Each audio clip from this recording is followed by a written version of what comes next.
यह युद्ध आपका नहीं है, परमेश्वर को आगे आने दें। आज के पाठ के लिए मैंने बाइबल की 2 इतिहास 20:15 की आयत ली है।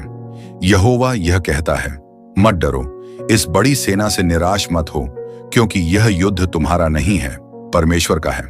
कल्पना कीजिए, एक युवा था जिसने अपने परिवार को संघर्ष करते हुए बड़ा होते देखा। चाहे वे कितनी भी मेहनत करें, कुछ ना कुछ गलत हो ही जाता। अचानक बीमारियां, असफलताएं, लगातार दुख। ऐसा लगता था मानो कोई अदृश्य शक्ति उन्हें पीछे खींच रही हो। उसने सब कुछ आजमाया और मेहनत की, सकारात्मक बना रहा, यहां तक कि शहर भी बदल दिया, लेकिन कुछ नहीं बदला।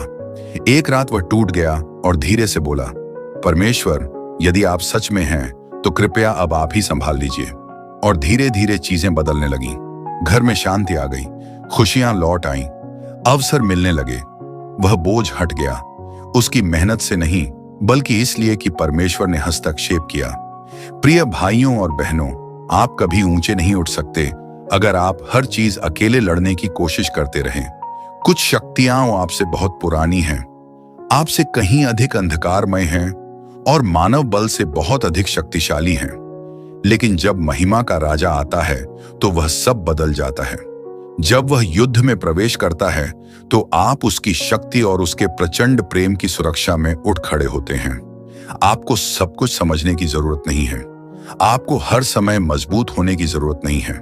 कभी कभी बस इतना कह देना काफी होता है, प्रभु, यह मुझसे बड़ा है, कृपया आप ही आगे आइए। क्योंकि हाँ, कुछ चीजें इंसान कर सकता है, हाँ, कुछ चीजें दुश्मन कर सकता है, लेकिन कुछ चीजें केवल परमेश्वर ही कर सकता है। इसलिए उन्हें आमंत्रित करें और एक कदम पीछे हट जाए। यह युद्ध आपका नहीं है, यह यहोवा का है। आइए, मैं आपके लिए प्रार्थना करता हूं। हे स्वर्गीय पिता, मैं उन बातों को आपके हाथों सौंपता हूं जिन्हें मैं नियंत्रित नहीं कर सकता। आप उन युद्धों को देखते हैं जिनका मैं सामना करता हूं, उन बोझों को जानते हैं जो मैं उठाए फिरता हूं, और उन आंसुओं को महसूस करते हैं जिन्हें मैं छुपाता हूं। मैं आपको अपने जीवन और परिवार के हर अंधकारमय कोने में आमंत्रित करता हूं। मेरे लिए युद्ध कीजिए प्रभु, वही कीजिए जो केवल आप कर सकते हैं।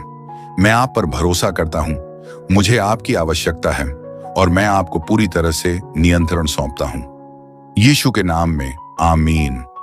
यदि इस संदेश ने आपको आशीर्वाद दिया है तो कृपया सब्सक्राइब करें, लाइक करें और साझा करें। धन्यवाद। परमेश्वर आपको आशीर्वाद दें।